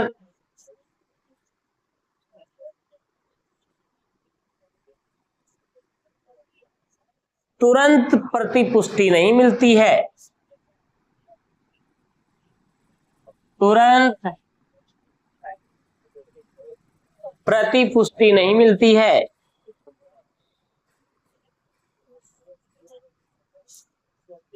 बस ये इसकी सबसे बड़ी कमजोरी होती है। देखते नहीं है कई बार बच्चे घर से अंडरलाइन खींच के या डाउट लिख के लाते हैं ना, और दूसरे दिन पूछते हैं सर ये छोटा सा डाउट है बताना। अब वो क्यों आया, क्योंकि क्लास में नहीं था ना वो, इसलिए मास्टर पढ़ा नहीं था। तो किताब में कोई भी अपन पढ़ते हैं तो डाउट आता है ना, उसमें वो किताब सामने से अपने को बोल के अपना डाउट दूर नहीं कर पाती है। ये सेम कंडीशन टावरों ऑनलाइन क्लास में भी होती है। अपन बच्चे, बहुत सारे बच्चे आजकल सर ऑनलाइन ले रखा है कोर्स, तो अरे कोचिंग सर ऑनलाइन ले रखा है, लेकिन सामने वाले को पता थोड़ी होता है कि कौन सी जगह तुम्हें डाउट आ रहा है, और तुरंत आप मैसेज कर दोगे तो वो तुरंत देखते भी नहीं है, 2-3-4 दिन बाद में या कोई उसका फिक्स टाइम होता है तब, और हो सकता है कभी कभी नहीं भी देखें, तो वो तो रह जाता आपका डाउट। तो ऑफलाइन क्लास में तो किसी के समझ में नहीं आया ना तो तुरंत हाथ ऊपर खड़ा कर देते हैं कि गुरुजी नहीं आ रहा है मेरे को बताओ, या फिर हम ही आपका चेहरा देख लेते हैं कि हाँ यार इसके समझ में नहीं आ रहा है, माथे में यूं सलवट सी पड़ती है ना, आंखें यूं मिचामिच करते हैं, तो हाँ यार इसके समझ में नहीं आ रहा है, तो हम बता देते हैं सामने से ही कि हाँ भाई क्या हुआ, क्यों समझ में आया ना गुरुजी, तो ले भाई दोबारा ले।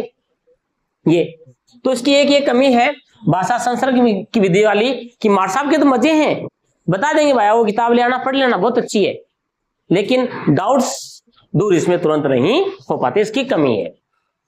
आगे लिखेंगे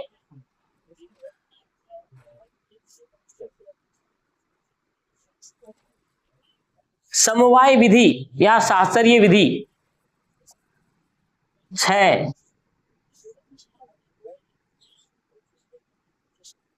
समवाय विधि या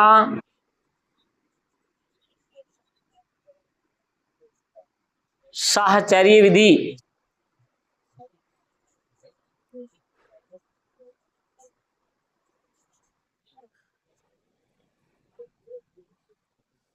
समवाय विधि या साहचर्य विधि।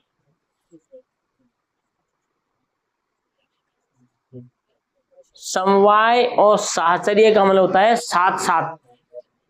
एक नाम आता है सहचरी, सहचरी या सहचर, सुना है हिंदी में नाम सहचर, यानी साथ साथ रहने वाला, सहचरी साथ साथ रहने वाली, है ना।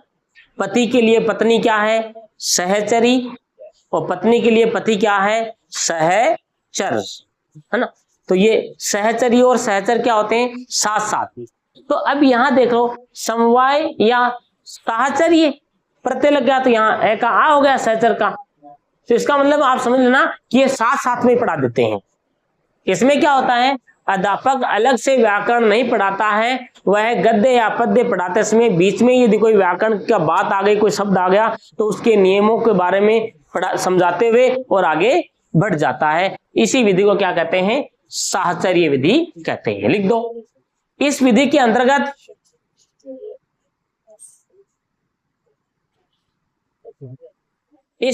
अंतर्गत अध्यापक अलग से व्याकरण शिक्षण नहीं करवाता है, अध्यापक अलग से व्याकरण शिक्षण नहीं करवाता है,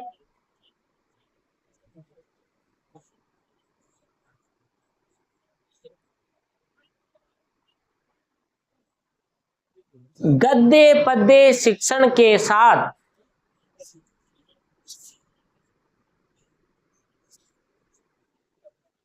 गद्य पद्य शिक्षण के साथ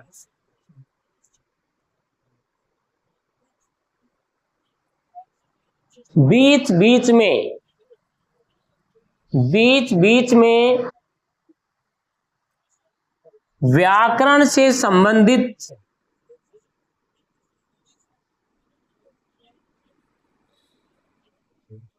व्याकरण से संबंधित कोई अंश आने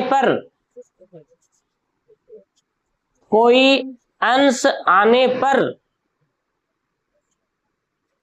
कौन सा अंश आएगा रटा ब्रो?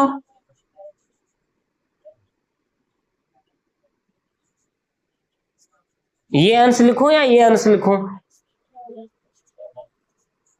कौन सा? दूसरा, ये वाला।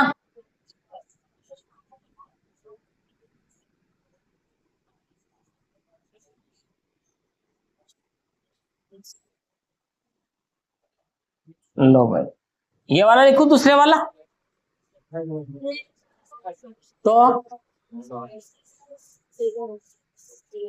पहला वाला क्या होता है? पहला वाला और दूसरा वाला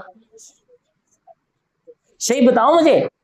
आपने कहा सर दूसरा वाला, तो मेरे दिए ना दूसरा वाला, ये लिखूं? कौन सा अंश आएगा मुझे स्पष्ट बताओ। ऊपर वाले में दूसरा वाला, और पेपर सेटर ने ऐसा दे दिया तो ऊपर वाले में दूसरा वाला नहीं दिया तो नीचे वाले में पहला वाला। ये तो गड़बड़ी है। बिना क्लास के अकेला बच्चा क्या रटेगा? जैसे तरनी और तरनी, कई बार ये है ना, तरनी और तरनी भी आता है ना ये। अब उसके आगे लिखा होता है ना यूं करके, इसका अर्थ देगा वो बराबर लगा के, तरनी सूर्य और नाव। इसका मतलब यह है कि इस तरनी का मतलब क्या है? सूर्य, और इस तरनी का मतलब क्या है? नाव। ठीक है, सही है ये। तो बच्चा क्या याद करेगा कि तरनी तरनी आएगा ना तो सूर्य और नाव कर दूंगा। सूर्य नाव, पहले सूर्य फिर नाव, तरनी तरनी पहले सूर्य और नाव। रट लिया। आपके जैसे रटाना कि पहले तरनी का सूर्य और दूसरी तरनी का नाव करना है मुझे। अब रट के गया, पहली तरनी का सूर्य और दूसरी तरनी का नाव, और पेपर में ये दे दिया तो तरनी और तरनी ऐसे दे दिया तो गया ना। वो तो क्या रट के गया था? अब यार आ गया, ये तो वही सूर्य और नाव वाला आ गया। तो पहली का सूर्य और दूसरे का नाव, वो तो ये रट के गया था ना, पहली का सूर्य और दूसरे का नाव। उसने क्या कर दिया? इस तरनी को यहां कर दिया और इस तरनी को वहां कर दिया। तो आपका ये पहला और दूसरे वाला जुगाड़ तो नहीं चलेगा, गलती है। आप मात्राओं का ध्यान दो या फिर कोई वर्ण का ध्यान दो। वर्ण का कोई विशेष पहचान करके बताइए। आप कहेंगे कि सर यहां ये जो तालु स अपना दंते स है ना, दंते जो स है ये तो आता है कंधे के लिए, ये अंश, अंश यानी मेरा कंधा, और ये तालु स वाला है ये आता है भाग के लिए या हिस्सा के लिए। क्या आता है? इसका होगा हिस्सा या भाग, और इस अंश का क्या हो जाएगा? कंधा। ये अंश मेखला आती है ना ये, तो ये तो आप ऐसे पहला और दूसरा बच्चे नहीं है, ऐसे नहीं, ऐसे याद करना पड़ेगा। स्पेशल या तो मात्रा पकड़ो कि सर छोटी मात्रा वाले का ये और बड़ी मात्रा वाले का ये।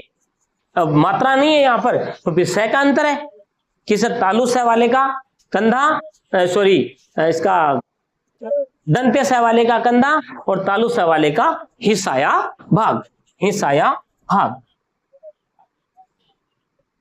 यही तो समवाय विधि है, शास्त्रीय विधि है। समझ गए? आई बात समझ में? अब मैंने आपको बीच में ही रोक के एक टॉपिक आया ये युग्म शब्द का, है ना, श्रुति सम भिन्नार्थक अर्थ बोलते हैं इसको ना, सुनने में सम और अर्थ क्या होता है? भिन्नार्थक। क्या अपना टॉपिक चल रहा था ये? मैं आपको ये टॉपिक पढ़ा रहा था? नहीं था ना, लेकिन ये विधियां थी और विधियों के बीच में ये आ गया और मैंने आपको पढ़ा दिया। बस ऐसे ही होता है। जैसे भी कोई नाटक चल रहा होता है, कहानी चल रही होती है, कविता चल रही होती है, उसके बीच में कोई ऐसा शब्द आ गया और मास्टर ने इसके बारे में बताना शुरू कर दिया। ये व्याकरण की बात है ना, व्याकरण ही तो थी ये, तो मैंने पढ़ाया। इसी को क्या कहेंगे अपन? शास्त्रीय विधि या समवाय विधि कहेंगे। हाँ, तो अब बताइए अपन कहाँ थे?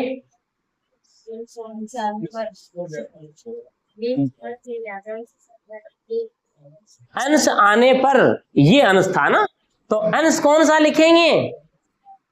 तालु वाला, है ना, ये तालु वाला अंश लिखना है ना। ये किसने लिखा हो तो काट देना बेटा। अंश आने पर उसके नियम आदि की जानकारी, उसके नियम आदि की जानकारी, नियम आदि की जानकारी देते हुए स्पष्ट कर देते हैं, नियम आदि की जानकारी देते हुए स्पष्ट कर देते हैं।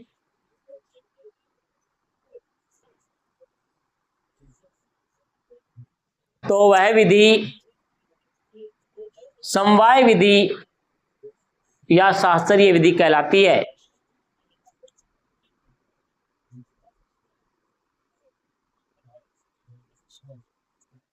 समवाय विधि या शास्त्रीय विधि कहलाती है।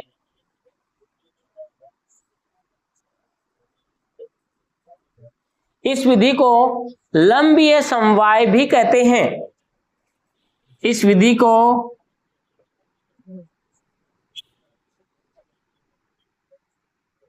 लंबीय समवाय भी कहते हैं।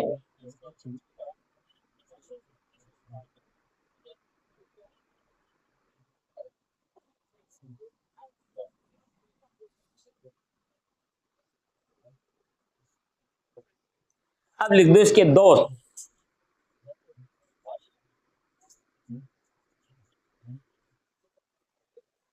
दोष क्या क्या है? दोष का मतलब कमी। क्या कमी है? कल चर्चा की थी मैंने इसके बारे में। एक तो इसमें व्याकरण का पूरा ज्ञान नहीं मिलता है। दूसरा, जो पाठ चल रहा होता है ना, उसका जो रिदम होता है, उसका जो इंटरेस्ट होता है, जो आनंद बच्चों को आ रहा होता है, वो भी खत्म हो जाता है। अर्थात पहले वाला पाठ है वो नीरस हो जाता है, भूल ही जाते हैं। जैसे अभी मैंने ये शुरू किया ना, तो आप भूल गए थे कि शिक्षण विद्या पढ़ रहे हैं कि व्याकरण पढ़ रहे हैं, है ना। तो सारा ध्यान कहां से लगा? व्याकरण में, इस शब्द युगम वाले टॉपिक में आ गया था आपका, है ना। तो लिखो, दोष लिखो इसका। इस विधि में विद्यार्थियों को व्याकरण का संपूर्ण ज्ञान नहीं होता है। विद्यार्थियों को संपूर्ण ज्ञान नहीं होता है।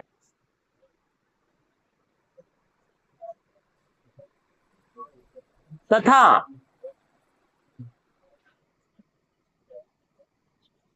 प्रधान बिंदु भी नीरस हो जाता है। प्रधान बिंदु, प्रधान बिंदु यानी जो मेन पार्ट होता है ना, वो प्रधान बिंदु भी नीरस हो जाता है। नीरस, ध्यान रखना, नीरस में नहीं बड़ी आएगी, नीरस हो जाता है। और लास्ट विधि लिख दो टाबरो, अनौपचारिक विधि, सैनिक विधि। अनौपचारिक विधि जिसे सैनिक विधि भी कहते हैं। अनौपचारिक विधि ऑब्लिक सैनिक विधि ऑब्लिक आर्मी मेथड,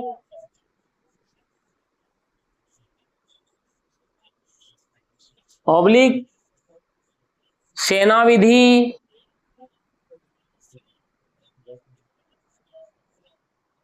ऑब्लिक श्रव्य भाष्य विधि,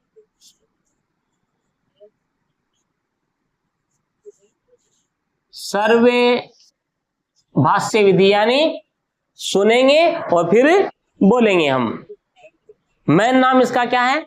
अनौपचारिक विधि। ये इसका खासम खास नाम है।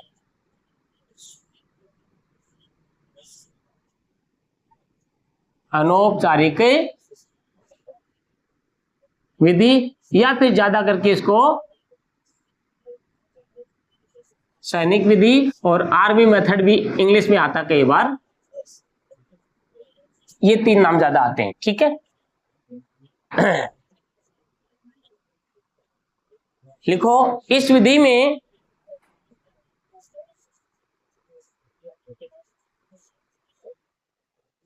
कक्षा कक्ष में व्याकरण नहीं पढ़ाया जाता है।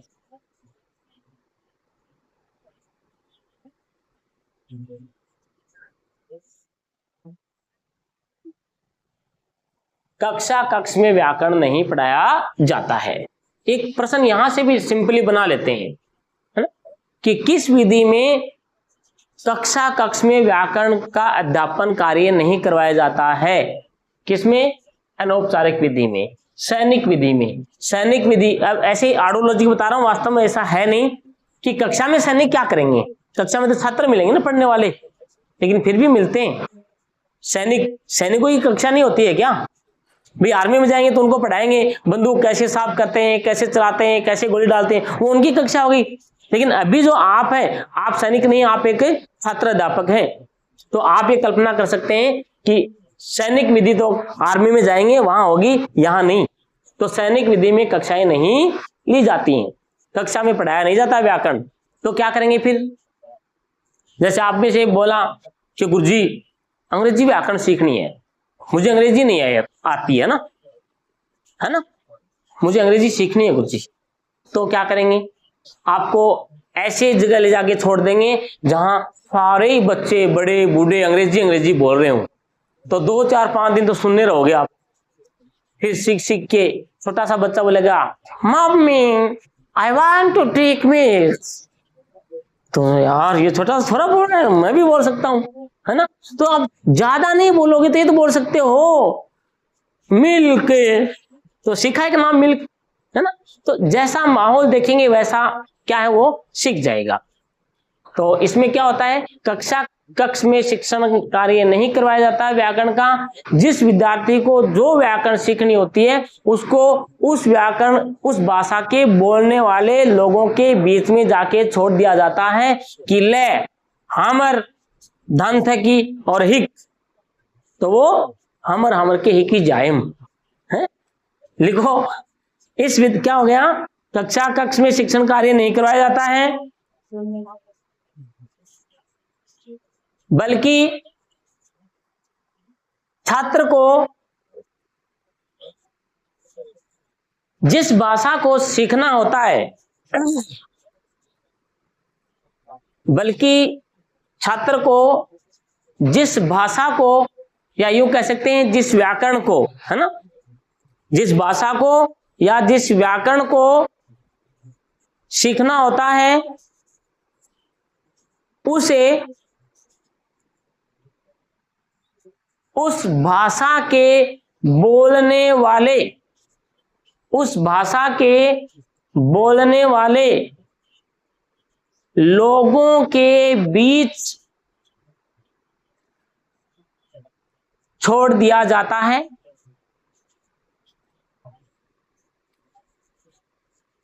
छोड़ दिया जाता है छात्र द्वारा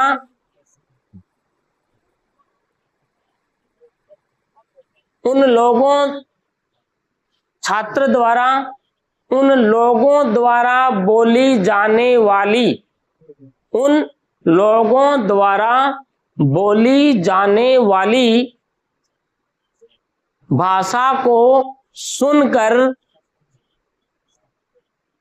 सीख लिया जाता है, सीख लिया जाता है।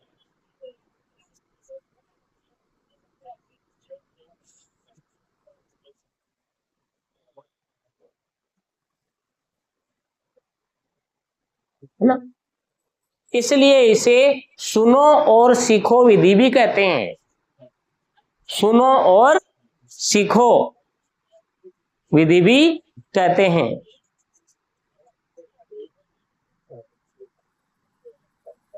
कभी कभी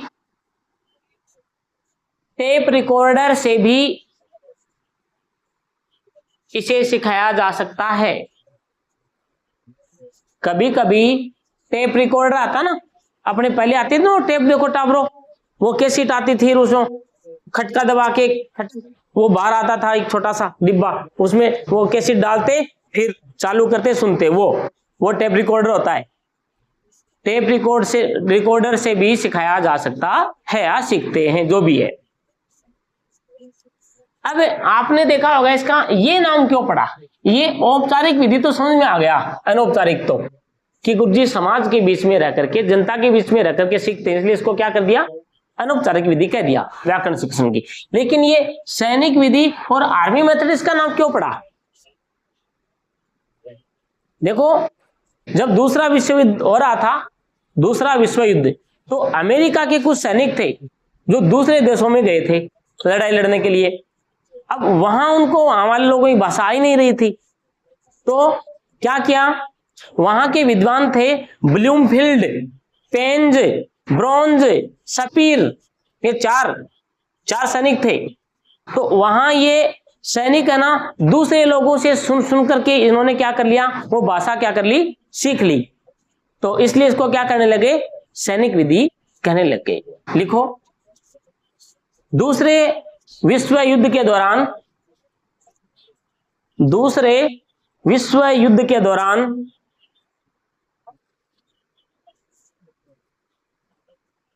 अमेरिका के सैनिकों को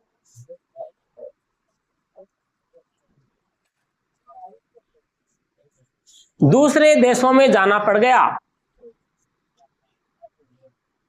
अमेरिका के सैनिकों को दूसरे देशों में जाना पड़ गया।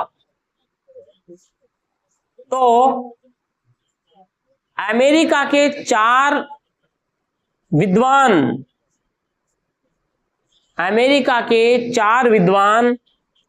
ब्लूमफील्ड,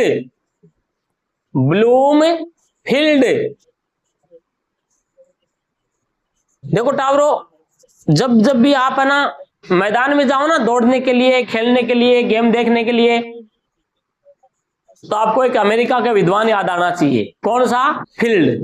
फील्ड यानी मैदान होते हैं ना, और फील्ड यानी खेत भी होते हैं टावरो। मैदान की मीनिंग और फील्ड यानी खेत की मीनिंग सेम ही है ना। मेरे पिताजी खेतों में हल जोतते हैं, इसकी अंग्रेजी क्या बनाएंगे? My father ploughs in the field. वो फील्ड आता है, वहां पर खेत नहीं आता है ना। तो जब भी फील्ड देखो तो एक विद्वान याद आना चाहिए आपको। आगे लिखो, पेंज, रोज आप पेज पलटते हो, इस पेज की जगह यदि पेंज कर दिया तो विद्वान बन गया। ब्रोज है, हाँ विद्वान का नाम है ब्रोज, और एक है सपीर। ब्रोज और सपीर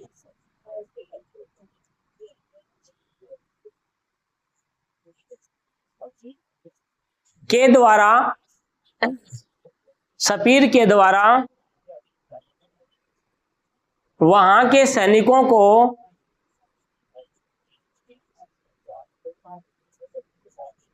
वहां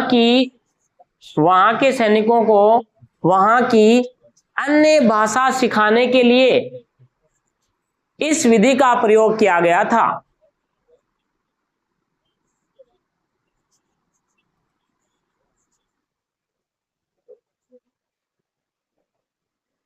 इसलिए इसे सैनिक विधि कहा जाता है।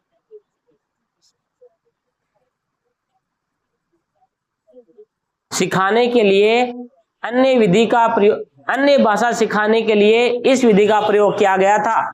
यह था, सपीर के द्वारा वहां के सैनिकों को अन्य भाषा सिखाने के लिए इस विधि का प्रयोग किया गया था।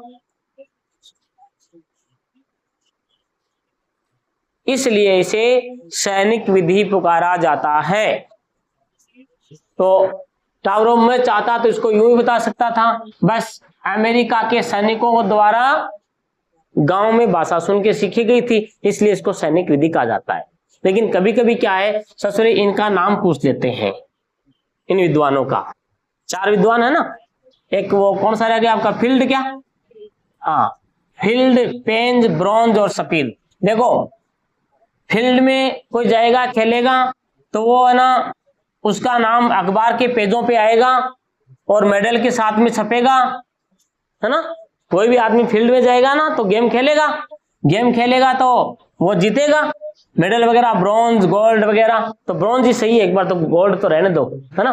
तो उसका अखबार के पेज के ऊपर नाम छपेगा, है ना, छपेगा ना, हाँ छपेगा उसका नाम। बस ये चार ही तो हैं। तो जब भी फील्ड में जाओ तो चारों वैज्ञानिक याद हो जाने चाहिए उसके विद्वान।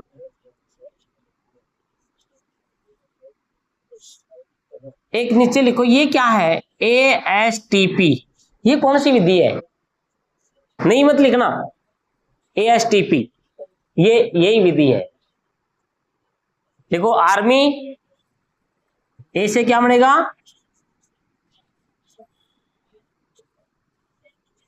ARMI, army specialised, SPECI, SPECI,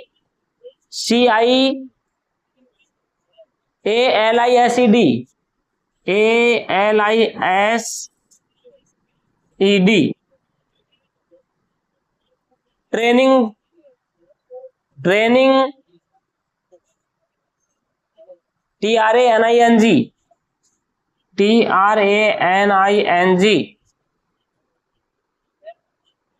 पोलोग्राम, programme नहीं है ये, POLOGRAMME,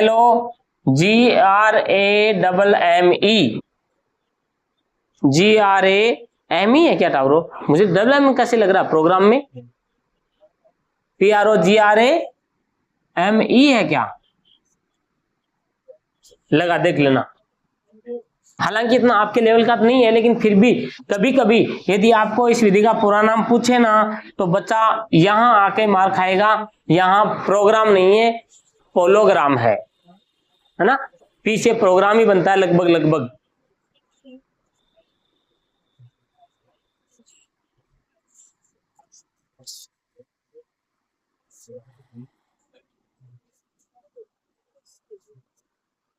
हेलो टाबरो, रोज एक विधि पढ़नी पड़ेगी, नहीं तो काम चलेगा नहीं, एक विधि रोज पढ़नी पड़ेगी। आज अपनी होगी व्याकरण शिक्षण विधि, क्योंकि कोर्स थोड़ा खींचना है, थोड़ा थोड़ा आप भी साथ कर लेना। सारा देखो रामायण लिखवानी भी जरूरी है, नहीं तो आप यूं कर देखो सर 2 ही पेज लिखाए आपने, तो सर लिखाया ही नहीं कुछ, है ना। और हो सकता है मैं इनको छोड़ के चला जाऊं कि क्या आएंगे यार रहने दो, और वो यूं पूछ ले तो कि अनौपचारिक विधि या सैनिक विधि में अमेरिका के किन विद्वानों ने भाषा सिखाने का कार्य किया। हेलो हो गया ना मामला गोलमाल, और मैं तो छोड़ के निकल जाऊं। हमारे सेकंड ग्रेड में आया हुआ क्वेश्चन है ये, इसलिए मैं दबाव लगा रहा हूं हिंदी में, तो वो सेकंड ग्रेड में आ गया ना, तब उसके चांस बनते हैं थर्ड ग्रेड में आने की। कौन कौन थे जो दूसरे विश्वविद्यालय में भाषा सिखाई थी उन्होंने, फील्ड में जाओगे तो ब्रॉन्ज जीतोगे, है ना, आपका नाम पेज पे छपेगा। बस ये हो गया, फील्ड, ब्रॉन्ज मेडल और पेंज और सफीद। ये कल अपन ले लेंगे पद्य शिक्षण विधि ले लेंगे, माध्यमिक स्तर पर पद्य ले लेंगे, पद्य इंपॉर्टेंट है।